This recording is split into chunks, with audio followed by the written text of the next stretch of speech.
کا حق نہیں ہے، یہ عوام کا حق ہے۔ پاکستان میں یا ہمارے سراؤنڈنگ کنٹریز میں اگر آپ دیکھیں گے 70% سے زائد آبادی ان پڑھ ہے۔ اب ایک ان پڑھ آدمی کو پہچان کیسے ہوگی کہ میں نے کس کو ووٹ دینا ہے، میں نے اپنا حق حکمرانی کس کے ہاتھ میں دینا ہے، جو کہ جمہور کا فیصلہ ہی جمہوریت کہلاتا ہے۔ اگر آپ جمہور کو ڈپرائیو کر دیں کہ وہ اپنے بنیادی حق سے محروم ہو جائیں تو یہ جمہوریت نہیں کہلائے گی، یہ جمہوریت کے نام پہ وہ تماشا کہلائے گا۔ جسٹس اعجاز انور پشاور ہائی کورٹ کے جج صاحب نے بڑا اچھا سوال کیا جس کا کوئی جواب نہیں تھا۔ وہ شکایت کنندہ جو ہمارے خلاف گئے ہوئے ہیں وہ یہ تھا کہ آپ کو جب پی ٹی آئی میں اپنے آپ کو آپ کلیم کرتے ہیں تو آپ کو تو چاہیے تھا کہ آپ یہ کہتے کہ انٹرا پارٹی الیکشن کرائیں لیکن بلے کا نشان واپس نہ لیں۔ آپ تو اس بات پہ آئے ہیں کہ بلے کا نشان واپس لے دیا جائے، تو لہٰذا آپ پارٹی کے اندر ہیں یا پارٹی کے مفاد کے خلاف کام کر رہے ہیں؟ تو میں سمجھتا ہوں کہ یہ بہت پرٹیننٹ اور امپورٹنٹ کوشچن تھا۔ اس سے یہ ثابت ہوتا ہے کہ کچھ لوگ پراکسی حرکتیں کر کے کسی اور کا ایجنڈا لے کر کے بلے کے نشان سے قوم کو، عوام کو اور پی ٹی آئی کو محروم کرنے کی سازش کا حصہ بن کے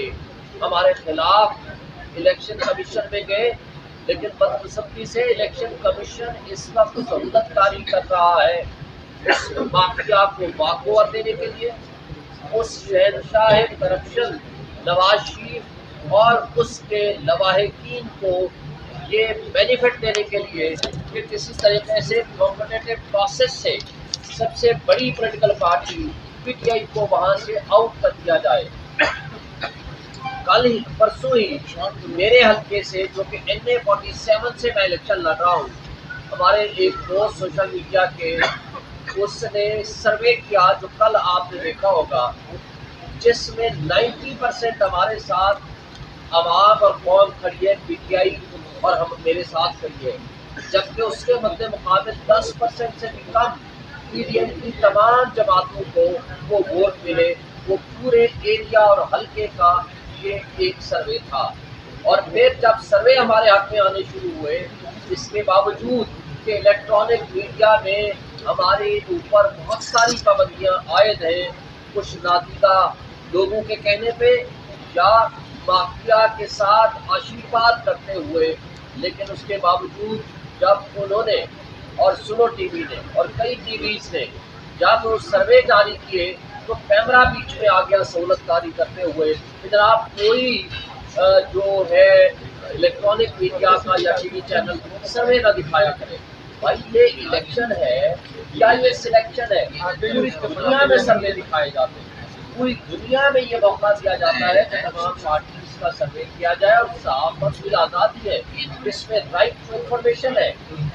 آرٹیکل 19 اس میں ہے، آرٹیکل 19A ہے کہ ہر کسی کو موقع ملے اور پتہ چلے کہ کوئی کتنے پانی میں ہے۔ تو میں سمجھتا ہوں کہ آج جو سازشیں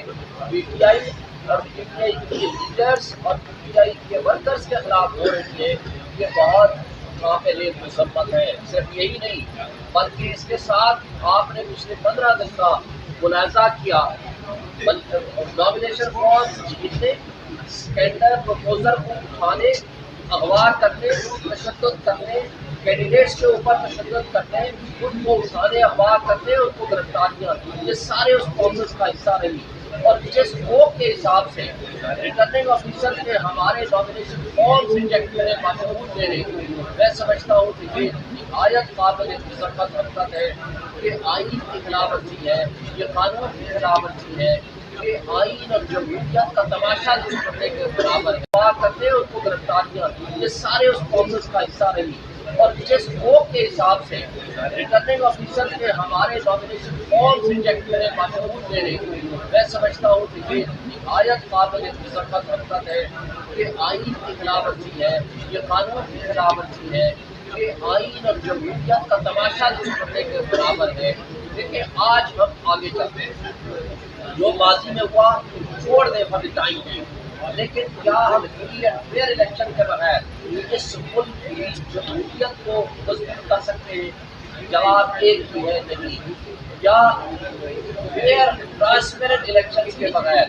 ملک کی معیشت کو درست کر سکتے ہیں؟ جواب ہے نہیں۔ یا فیئر الیکشن کے بغیر سیاسی عدم استحکام کو ختم کر سکتے ہیں؟ اس کا جواب ہے نہیں۔ تو پھر جواب ایک ہی ہے کہ جو شخص، جو ادارہ،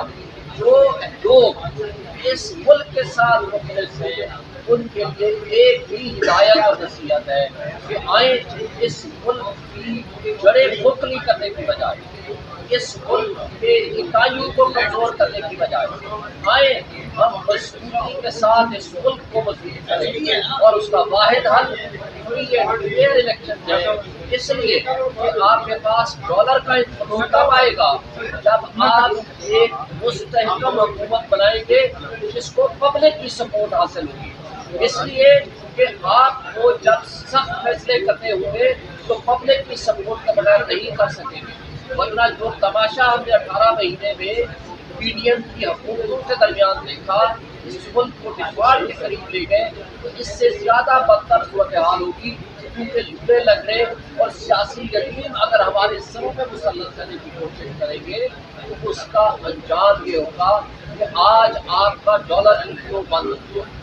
آج آپ کی مہنگائی اپنے عروج پہ ہے،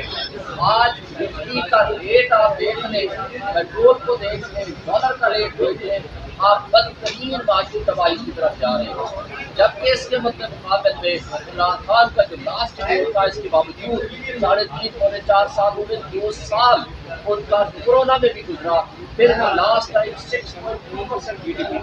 اس کا $24 بلین کا آپ کے پاس ریزرو تھا اور ڈالر فلو تھا۔ اس لیے کہ اوورسیز آپ کے اوپر تب انویسٹمنٹ کرنے کے لیے آئے گا جب یہاں اسٹرانگ جمہوری حکومت ہوگی۔ اس لیے کہ جس شخص یا جس پرسنالٹی کے یا جس پارٹی کے لیڈر کے پیسہ باہر کھڑا ہوگا، جس کی انویسٹمنٹ باہر ہوگی، وہاں جس سکیم سے لوگ کو کہے گا کہ اپنا پیسہ لے کر آئیں، یہاں کر انویسٹ کریں، وہ کہہ نہیں سکتا۔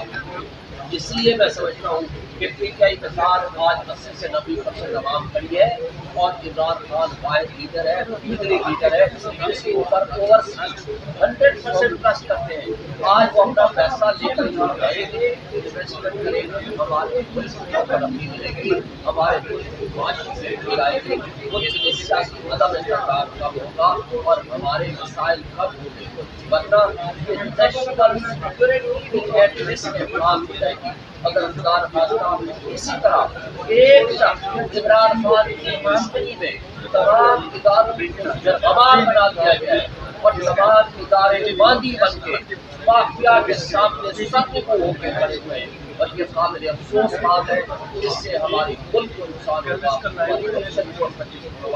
شیخ جی سے بتائیے گا، نہ بلہ مل رہا ہے، نہ وکٹیں مل رہی ہیں، نہ پچ مل رہی ہے، نہ فیٹ مل رہی ہے، نہ لیول مل رہی ہے، چھکا مارنے کی اسٹمپ ہو جاتی ہے، ہمارے وزیر کیسے کیسی